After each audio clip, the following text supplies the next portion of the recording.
Mr. Crosby here with an excellent timeline made by some top-notch GCSE students of mine. And this timeline is all about the interwars period that they've been studying for the GCSE Modern World B exam. And this timeline is absolutely excellent because not only does it plot all the key events and gives us a sense of the chronology of the period, but also what we've done is we've stuck in some of the cartoons we've studied to help us understand the context of these cartoons, because applying your contextual knowledge is absolutely key to answering questions about sources, and so hopefully this timeline will put these cartoons in context and help explain them even more. So I'm going to take us through all of the key cartoons we've studied. I'm going to start with the first major event of the period, the Paris Peace Conferences and the Treaty of Versailles. We've got a number of cartoons depicting this. The first one here, we see the big three coming out of the Peace Conference, but already the treaty is on the floor, and the 1940 class, the people born now that will be old enough to serve as soldiers in 1940, are weeping because they will be the future cannon fodder. And Clemenceau seems completely oblivious of the effects of their actions. We've also got a completely outraged German here, making fun of the Germans for being angry. The caption, which has actually been removed here, talks about how Germany would have punished the Allies far more severely. So it sort of makes fun of the fact that the Germans don't have the right to be angry about the treaty.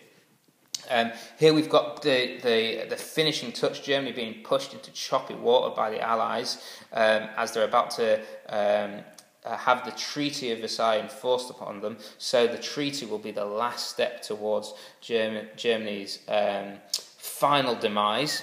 And right at the bottom here, we've got Germany being arrested by two civilians, a French and British police officer, and he's trying to struggle. The caption tells us he's trying to struggle and claim it hurts, but really he's just trying to have extra room. So they shouldn't take Germany's moaning very seriously.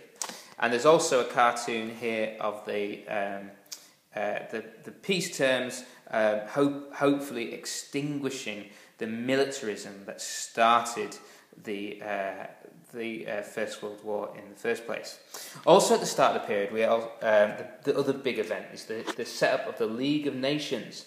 And here we've got a cartoon really hopeful about this, whereas the League may take the world from the old order of things that caused war towards a bright new future, that sunset. And it's not very clear here, but you can some versions of the cartoon you can see that Uncle Sam, depicting America, will lead America into this.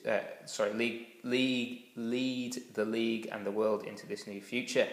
But at the top here, we've got the reality of what ended up happening. Uncle Sam is actually not interested at all, as the Americans decided, despite it being Woodrow Wilson's dream, not to join the League. And actually America is portrayed as a keystone, the most important part of the League, but is missing, so surely the League will not function properly without America.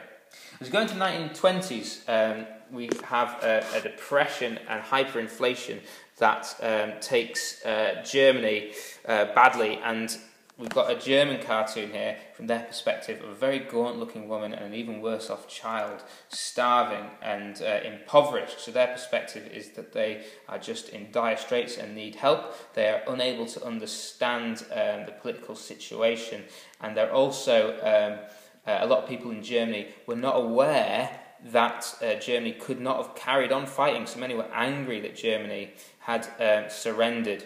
And obviously also many thought that they shouldn't have been blamed for the war.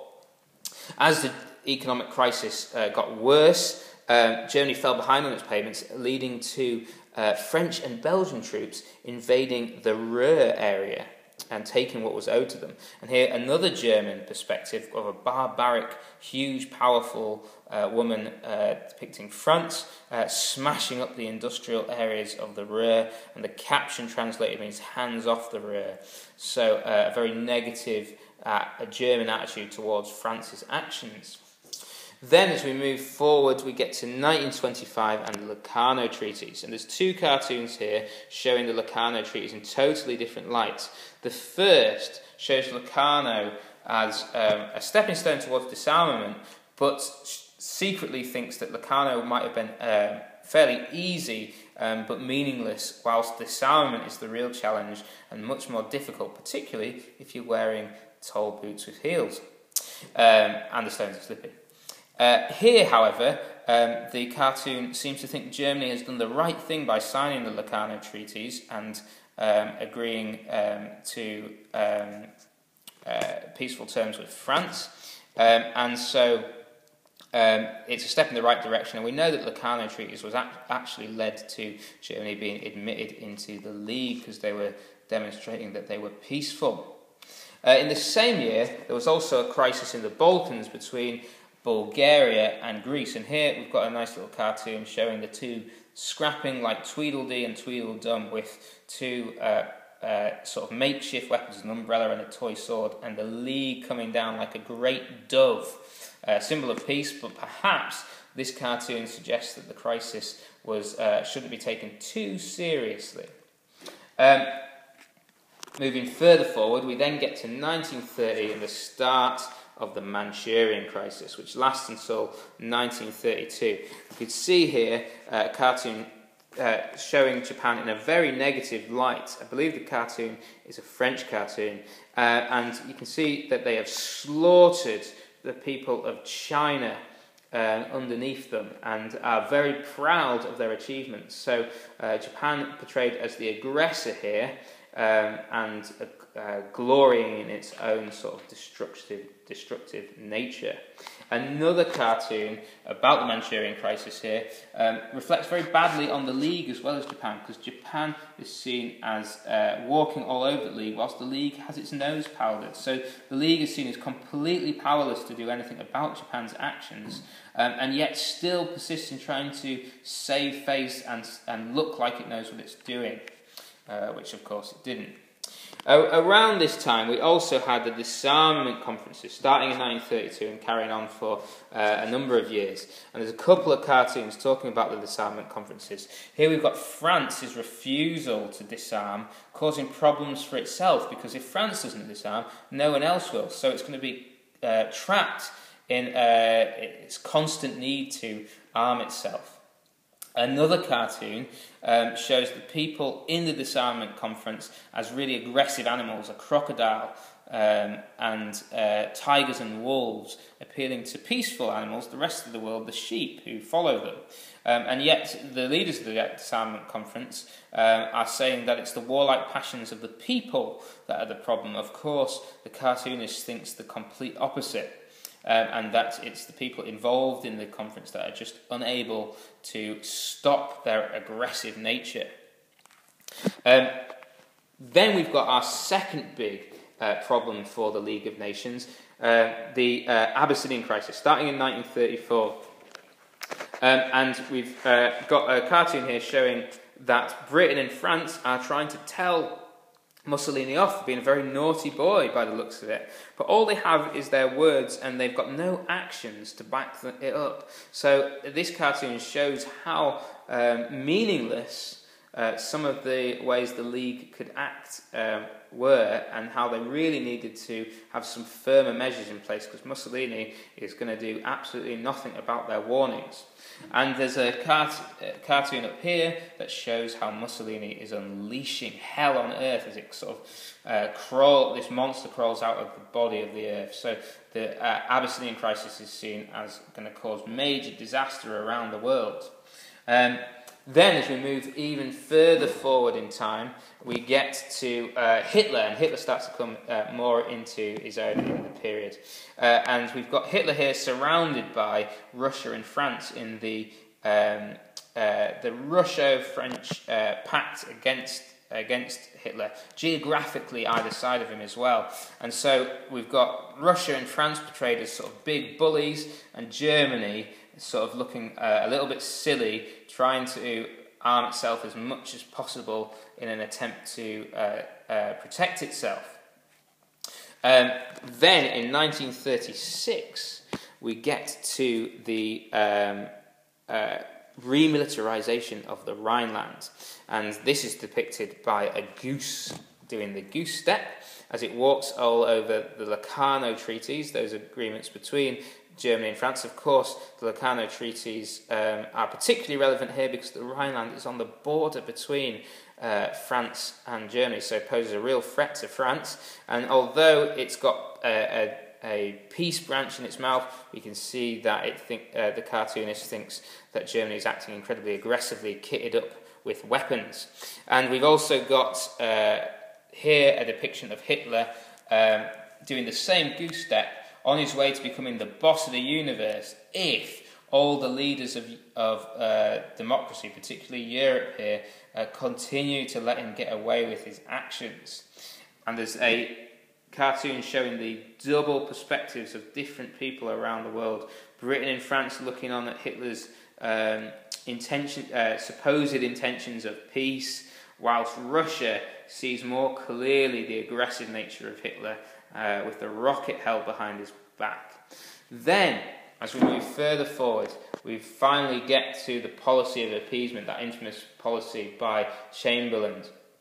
So 1938, and here we've got appeasement shown as going to cause a domino effect if Britain and France continue to allow Germany to do what it wants. It will have a knock-on effect. Firstly, it will affect the countries in Eastern Europe, but eventually France and Britain will fall as well, and even Britain's empire, all its eggs in one basket there.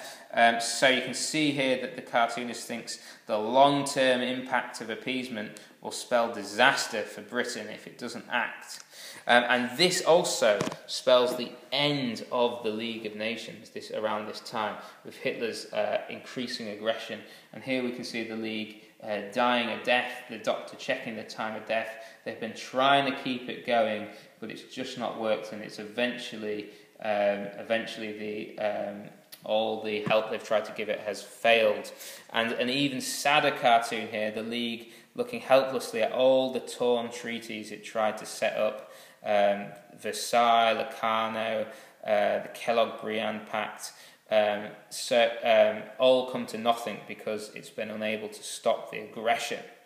Whilst Hitler has the opportunity to do what he wants because of appeasement, he starts with uniting Austria and Germany in what's called the Anschluss. And there's two cartoons here. Firstly, the first one shows Mussolini, who's now Hitler's ally, just allowing Hitler to walk into Austria and take over. Austria's integrity is being compromised by Hitler taking over.